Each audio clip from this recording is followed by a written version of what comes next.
Bon, vous l'attendiez tous, c'est clair. Il est là, notre ami Cyril. Salut Cyril.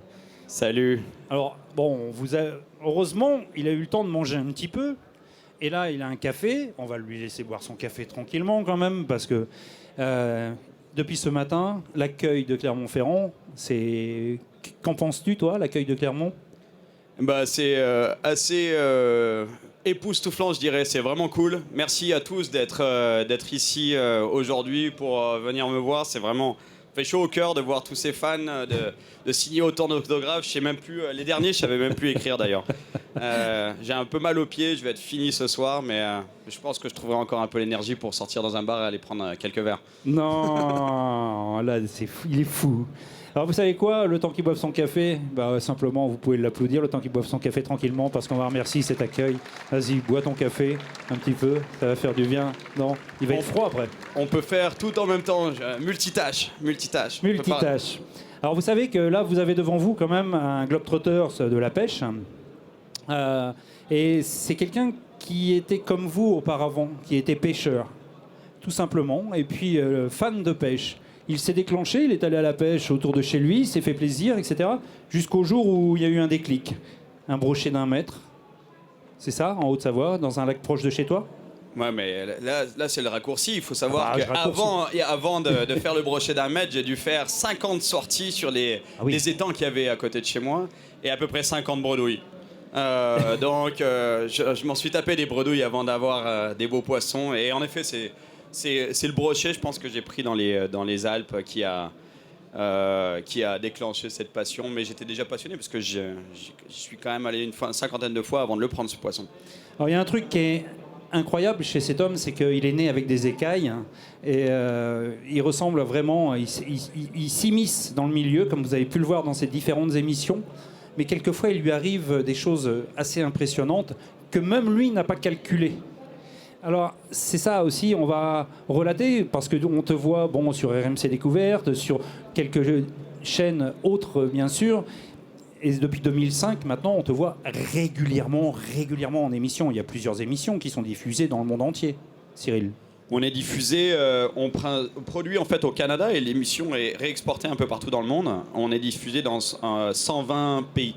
Donc le Canada, les États-Unis principalement, la France principalement et l'Angleterre. Après, c'est un peu parsemé sur toute la planète. Ouais, 120 pays. Donc ouais, c'est cool. C'est d'une passion. C'est né d'un trip à la base qui était vraiment, comme tu le disais tout à l'heure, nourri d'une passion de pêche, d'en avoir fait un vrai trip. À un moment donné, je me suis dit, ce serait cool de faire une émission qui soit un peu différente, un trip de pêche comme je le vivais, c'est-à-dire avec mon sac à dos, partir à l'aventure. Puis ça a plu, puis de fil en aiguille, des diffuseurs se sont rajoutés, des téléspectateurs évidemment. Et puis c'est grâce à vous que l'émission a dure aujourd'hui, parce que sans téléspectateurs, il n'y a pas de. Et ton émission, ton émission aussi, on peut dire qu'il y a une équipe qui fait que cette émission est présente. Tu as un staff qui te suit en permanence pour pouvoir réaliser ces émissions, ces images qui sont fabuleuses. Ah oui, tout à fait. Et les caméramans qui sont avec moi, quand je suis dans des situations de danger, même les caméramans, on les oublie souvent parce que on les voit pas, mais ils sont dans la même situation que moi, voire même des fois plus en danger parce qu'ils ont l'œil dans un viewfinder. Donc ils regardent l'image et ils voient pas ce qu'il y a autour. Il y a des piranhas, il y a des caïmans, il y a des crocodiles, il y a des éléphants. Justement, l'intro est très bonne. Ouais. Tiens, on va lancer une vidéo. On va voir une petite vidéo de cette année d'ailleurs lors des tournages. Ouais. On va lancer la vidéo en régie puis on va voir ce qui se passe. Regardez bien, tu vas pouvoir commenter éventuellement. Commente si tu veux. Il y a quelque chose dans la forêt. Alors là, ouais, on est au Gabon en train de faire un épisode sur les gros Koubera du Gabon. Et là, je veux absolument aller sur une pointe qui est accessible du bord, mais il faut traverser cette lisière, cette forêt en fait, dans laquelle il y a des éléphants. Je croyais qu'il y en avait un au départ, mais après, j'avance. J'essaye de trouver un passage où il n'y ait pas d'éléphants pour pouvoir passer, parce que le spot il doit être vraiment bon. De ce que j'ai vu sur la carte satellite, il y a un super bon spot de l'autre côté. Mais il y a les éléphants qui nous suivent et il y a plusieurs éléphants. Et vous allez voir dans quelques secondes que. En fait, je lui fais. Je traverse la forêt maintenant. Je peux vous dire que j'ai pas envie de rentrer là-dedans. Mais l'idée, c'est qu'il faut, toujours faire face aux éléphants pour éviter la charge. Donc c'est pour ça que je leur faisais face en permanence. Mais vous allez voir. Et on dégage. Et ils sortent tous. Wow, calme-toi. Wow. Il est sérieux, lui. Encore.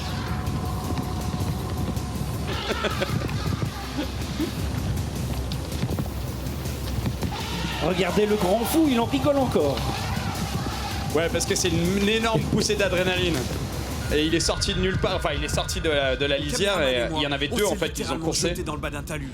Et ils nous ont pas lâché. Je pense qu'ils ont peur de tomber dans la pente. Mais là ce qu'on sait pas, ce qu'on voit pas dans les images, c'est que mon réalisateur a trébuché lui dans la course qui a été coupée parce qu'on n'a pas les images. Il s'est pris le pied dans une branche, il a trébuché, il a roulé par terre, il est tombé et les éléphants étaient en train de le charger. Donc moi j'étais juste au niveau de l'éléphant, mais en retrait un peu. Donc j'ai pu faire diversion pour que l'éléphant me charge moi pour qu'il ne le piétine pas, parce que sinon il était parti pour se faire piétiner, on aurait perdu un réalisateur. C'est dommage quand même. Ça peut servir un réalisateur des top. Et c'est pas fini. Et j'ai jamais vu des éléphants aussi agressifs. Je pense qu'il devait avoir des bébés dans la forêt. Et allez. Ah, c'est bon. Hercule. Ouais. Je crois qu'ils abandonnent. Allez, on se casse. Faut pas traîner par ici. Et là, tu allais pêcher quoi? Là, j'allais pêcher, comme je disais tout à l'heure, le Koubera, qui est une carpe rouge, un lugia en fait, la famille des Lugianidae. Au Gabon, il y en a des énormes dans les lagunes à l'intérieur du pays. Il y a vraiment des très très beaux poissons à prendre. Donc, on a survécu, mais ce qui est cool, c'est après, tu te dis, on est vraiment minuscule, quoi.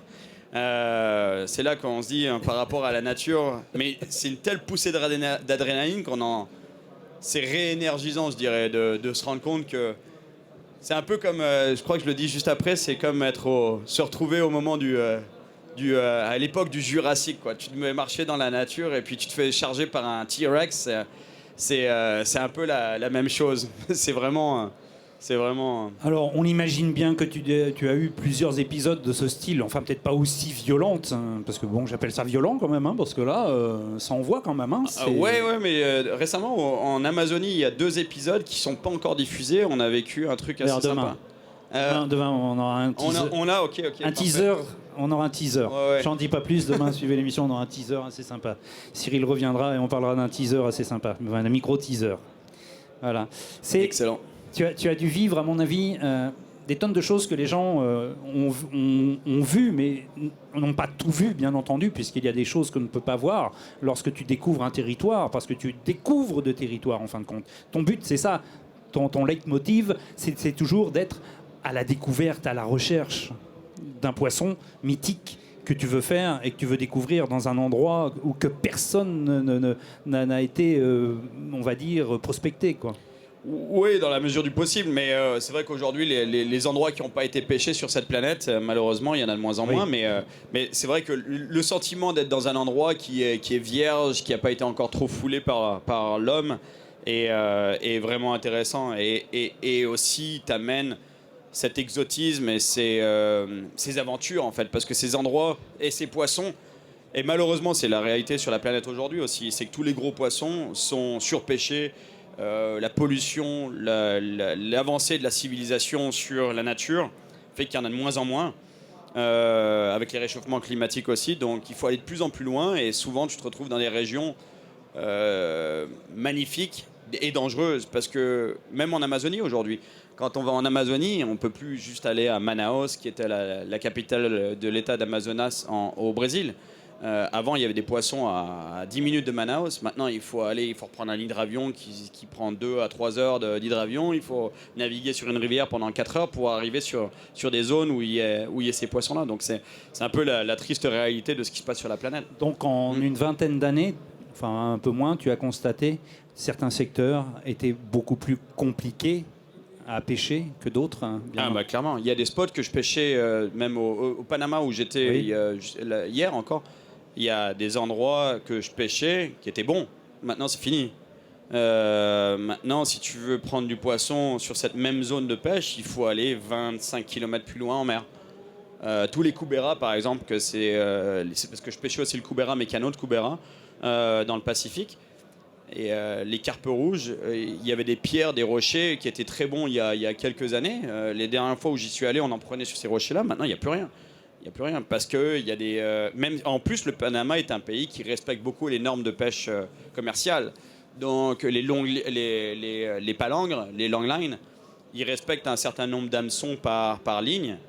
Mais dans la plupart des pays, il n'y a aucun respect de ces normes-là. Donc ouais, c'est triste parce que tu vois que les poissons reculent en permanence. Là, on a dû aller à 70 000 nautiques des côtes pour trouver des pêches intéressantes. Des pêches magnifiques, mais loin, très loin. Pollution, surpêche. Pollution, surpêche, réchauffement climatique. Pollution, surpêche. Ouais, réchauffement climatique, c'est les facteurs. Les trois principaux facteurs. C'est sûr que c'est pas nous les pêcheurs sportifs qui faisons mal à... Non mais ça, on est bien conscient que ça soit dans n'importe quel pays, c'est pas les pêcheurs sportifs, je pense, qui endommagent. Non, pas du tout. Alors, ce que j'ai envie de voir aussi, parce que j'ai vu, on m'a dit, tu fais ce que tu veux sur le plateau, etc. Donc, ce que j'ai envie de voir aussi, c'est la deuxième vidéo qui a été calée, une truite magnifique. Comme quoi, tu arrives toujours à trouver encore des endroits où c'est possible de faire des choses infernales, quoi. Et on va la regarder, cette vidéo. Et je sais pas si on va la commenter, il y a un son sympa dessus, j'ai entendu. Allez, on va la laisser vivre. Un peu de son, s'il vous plaît, messieurs, sur la vidéo. C'est avec Adam que je vais aller traquer le monstre. Il connaît ce lac comme sa poche. Et il a l'air super confiant pour prendre le poisson mythique que je recherche. On part direct sur le spot préféré d'Adam. Un plateau sous-marin au milieu du lac Clee. Je laisse tomber mon leurre dans les abysses. Cette fois, je suis un peu plus équipé pour trouver un touladi. Avec un sondeur. Marking like a big cloud of bait fish right below us here. Yeah, dropping. En effet, mon leurre tombe à 30 mètres sous le bateau. Et une fois au fond, il n'y a plus qu'à espérer qu'il se fasse attaquer.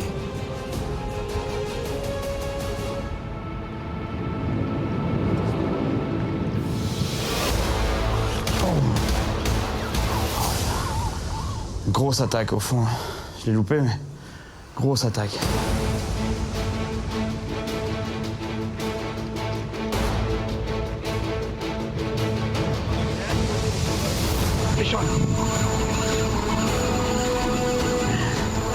Man, Adam, that's a big fish. It's touching bottom right now. I don't like that, though. I don't like that. This rock, I'm done. Yeah, just take your time. That thing is a tank, man. It's a giant, no? Oh man, this thing is humongous. That thing is spool and drag and sucking the bottom like that is a big fish. This is awesome. Oh, head shake, head shake, head shake. Big head shake. Oh yes. Ça y est, on reprend un petit peu. On reprend un peu.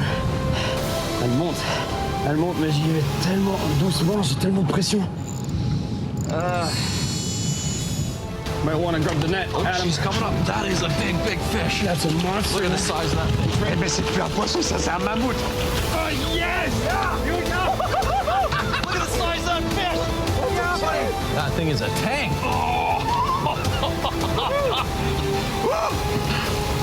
Wow! Regardez-moi la taille de cette truite grise. C'est un monstre. C'est exactement ce que je recherchais. Elle doit faire dans les 25 kilos. Et dire qu'elles peuvent devenir encore plus gros que ça. Et c'est un monstre. Waouh! N'est-ce pas? Ouais. On a des poissons sympas au Canada. Hein. Et quand tu dis ça peut devenir plus gros que ça? Ouais, ça peut faire le double. Ça peut faire le double. Mais encore une fois, c'est ce que je disais tout à l'heure, c'est exceptionnel. Même un poisson comme ça, il n'y en a plus beaucoup. Il faut tomber dessus, il faut pêcher. Là on a pêché 2 jours, je pense, pour l'avoir. Et c'est exceptionnel. C'est un coup de chance même. Parce que tu peux jiguer longtemps avant de prendre un poisson comme ça. Il y en a plein. Il y a plein de petites. Il y a plein de 2, 3, 4, 5, 10 livres. Ça, il y en a plein. Mais des poissons exceptionnels comme ça, c'est un poisson de 20 kilos, 25 kilos. Ouais. C'est énorme. Ouais, c'est énorme. C'est énorme, ah ouais, c'est énorme. C'est Ouais. une sensation que tu viens de faire vivre là avec ces quelques images. C'est le Christy Vomer en France. C'est clair, c'est ça, ouais. C'est Ouais. le Christy Vomer en France, mais en fin de compte, en taille triple XL, quoi. Bah ouais, c'est clair, quoi. Parce que On là, va rebrander le show d'ailleurs chez Pêche XXL. XL, oui, c'est ça, Pêche XXL, une émission d'ailleurs qui est diffusée sur. Non, sur laquelle chaîne RMC Découverte. RMC Découverte, ouais. Tout à c'est fait. RMC Découverte, Pêche XXL. Il y a Chasing Monsters qui est la même émission, Sur mais Channel. en nom anglais sur Netflix. Et Mordu de la Pêche qui tourne encore sur AB. Chasse et pêche. Si, malgré tout ce que tu as vécu jusqu'à aujourd'hui, tu devais me relater une seule anecdote, une histoire qui t'a marqué. Non, il y en a tellement, c'est Oui, ça, je sais. difficile à. Ouais, je sais. C'est une bonne question, mais. Ouais, parce que c'est ce qu'on se pose tous comme question quand on est rendu, comme toi, à avoir fait beaucoup de choses. Est-ce qu'il y a une chose qui m'a marqué dans ma vie de pêcheur? Il y a plein de choses qui m'ont marqué. Un événement en particulier, non. Et les journalistes me demandent souvent cette question, me posent souvent cette question, c'est que tous les voyages que je fais m'apportent tous une expérience unique.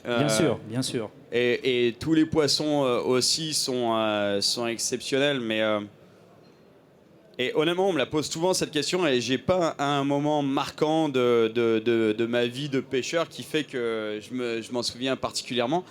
J'ai tellement de souvenirs. D'ailleurs, j'ai tellement de souvenirs que je finis par oublier mes premiers voyages. Des fois, je vais à des endroits, je me demande même si je suis déjà venu. et je finis par en oublier les endroits, mais non, j'ai pas tous les voyages, tous les poissons, tous m'ont apporté quelque chose. C'est tous des expériences uniques, différentes. C'est comme les poissons d'ailleurs. C'est pour ça qu'on aime tous la pêche, je pense. C'est parce que tu peux prendre 40 truites. Les 40 vont avoir un comportement différent, même au moment de la prise. Ça va être à un endroit différent, ça va être sous une branche, derrière un rocher. Tu vas peut-être casser la gueule pendant que tu es en train de la prendre. L'autre, tu vas la prendre à un autre endroit sur la rivière. Donc c'est pour ça que je pense que la pêche, c'est si cool. C'est que c'est un animal, donc le comportement est tout le temps différent. Non, pas. J'en ai Tu pas. sais, en France, on dit la pêche, c'est convivial, c'est une histoire de potes aussi, c'est une histoire de plein de découvertes. Et là, on te voit souvent en traque solitaire, en attaque solitaire. Est-ce que tu as gardé tes potes d'il y a quelques années? C'est une petite question marrante parce que c'est important aussi. Oui. Bah, j'ai quelques potes dans la pêche avec qui on se fait. Malheureusement, on n'arrive plus à beaucoup se voir parce que même Voilà. pour moi, hein, c'est une folie. C'est que les journées de pêche où j'ai pas une caméra qui me suive, il y en a plus.